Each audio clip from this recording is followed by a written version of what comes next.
Des dizaines de familles continuent de quitter les fermes et les villages de Ghouta Sharqiya et recourir à des points militaires de l'armée pour échapper à l'oppression des organisations takfiristes.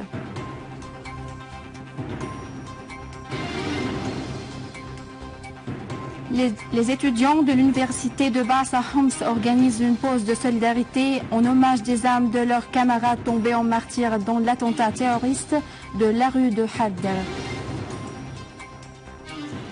Le secrétaire américain à la Défense ordonne l'envoi d'une centaine des troupes américaines pour la formation des terroristes de ce que Washington appelle opposition modérée en Syrie.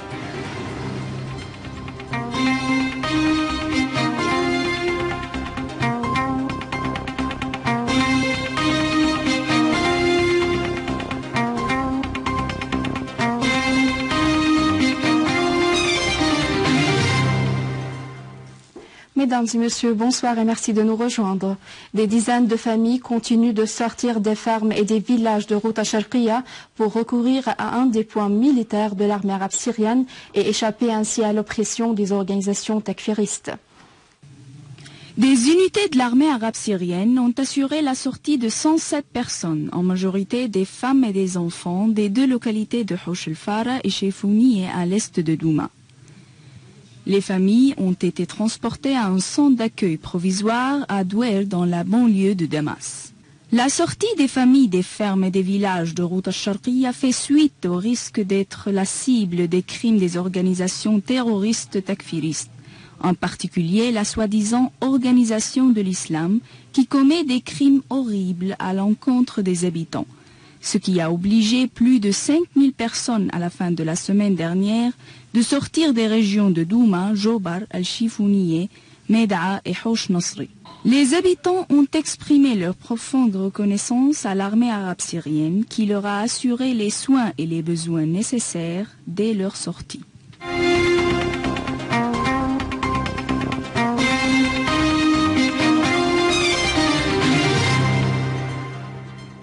Des unités de l'armée et des forces armées ont exécuté une série d'opérations réussies à la campagne d'Idlib et Homs qui se sont soldées par l'élimination de dizaines d'éléments d'organisations terroristes de nationalité tchétchène et ils ont intensifié leurs tirs sur les rassemblements des organisations terroristes à la campagne de Quneitira, alors qu'une opération spécifique s'est soldée par la mort et la blessure de nombre de terroristes. Les unités de l'armée ont également repoussé une attaque lancée par des terroristes retranchés dans le village de Kermas, dans la région de Houla, et ont poursuivi leurs opérations contre les terroristes de Daesh qui commettent des crimes et des massacres à l'extrême est de la campagne de Homs. Par ailleurs, une unité de l'armée a abattu et blessé des éléments d'un groupe terroriste au cours de sa tentative d'infiltration à la localité de Mrasia, dans la région de Tel Kalar, via les frontières syro-libanaises. Les groupes terroristes soutenus financièrement et militairement par le courant du futur au Liban tentent constamment de s'infiltrer en Syrie pour y commettre des crimes et des actes de sabotage. Dans le cadre des mesures intensives américaines visant à faire accroître le soutien aux organisations terroristes en Syrie, le secrétaire à la défense américain Chuck Hagel a donné ses ordres sur l'envoi d'une centaine de troupes américaines en Moyen-Orient au cours des prochains jours pour mettre en place des camps de formation pour les terroristes appelés par Washington opposition modérée en Syrie.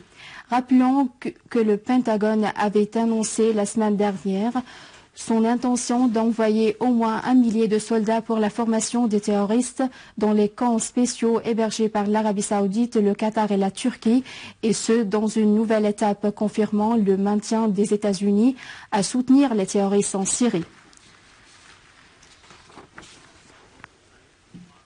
Au Liban, l'armée continue à se déployer dans les collines entourant la région de Tellet Hamra et à ratisser les régions avoisinantes de Ras Baalbek au nord du Liban. L'Agence nationale libanaise de presse a indiqué que l'armée a trouvé les corps de 3 soldats libanais tombés en martyrs lors de l'attaque lancée par les terroristes sur la région de Ras Baalbek. L'armée libanaise avait déjoué une tentative d'infiltration par des terroristes dans cette région où des affrontements violents ont eu lieu avec les terroristes, au cours desquels nombre de soldats libanais sont tombés en martyrs.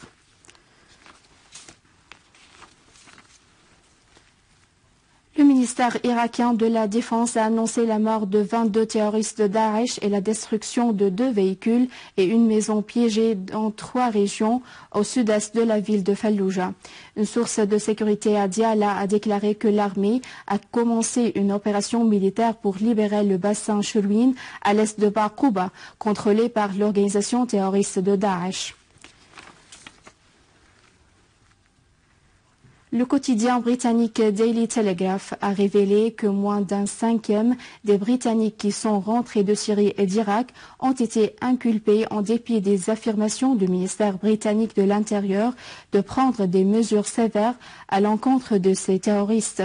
Le quotidien britannique a indiqué que de dernières estimations indiquent que parmi les 300 terroristes qui sont rentrés en Grande-Bretagne, 40 seulement ont été poursuivis par la justice.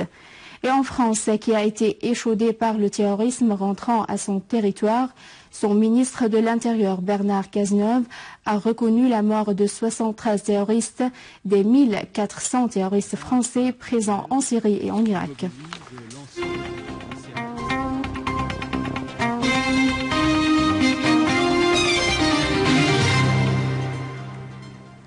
Sous le thème des Syriennes défiant les crises, l'exposition des métiers artisanaux, folkloriques et domestiques qu'organise le comité des femmes d'affaires à l'Union des exportateurs syriens a été inaugurée à Khan Asad Basha avec la participation de tous les milieux et les organes concernés par l'économie domestique et artisanale.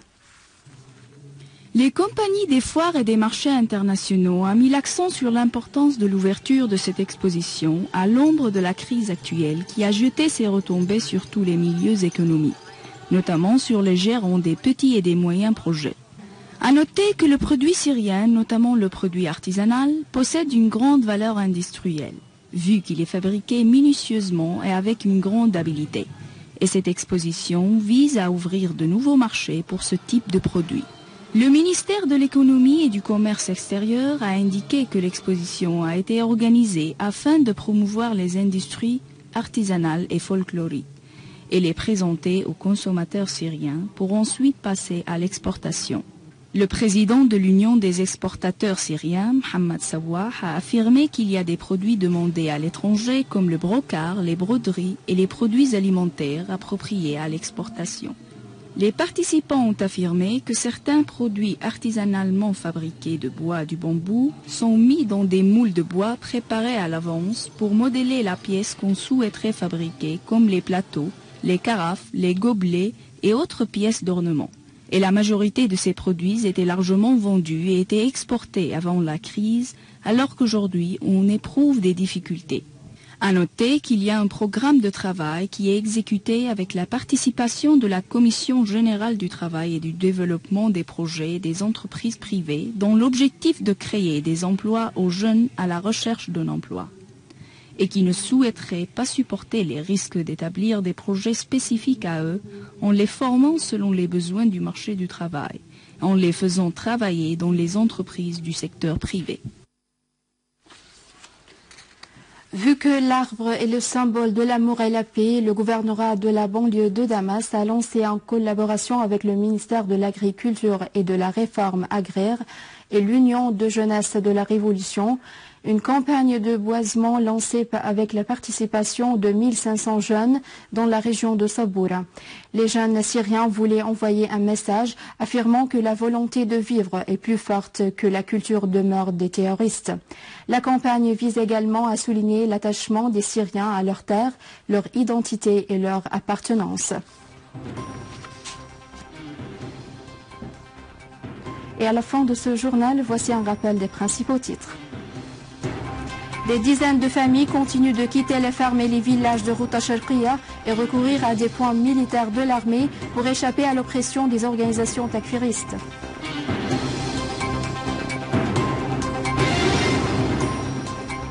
Les étudiants de l'université de Baas à Homs organisent une pause de solidarité en hommage des âmes de leurs camarades tombés en martyrs dans l'attentat terroriste de la rue de Hadara. Le secrétaire américain à la Défense ordonne l'envoi d'une centaine de troupes américaines pour la formation des terroristes de ce que Washington appelle l'opposition modérée en Syrie. C'est la fin du journal. Je vous remercie de l'avoir suivi. Je vous rappelle que vous pouvez consulter notre site internet syriaonline.sy pour revoir ce journal et davantage d'informations. Au revoir.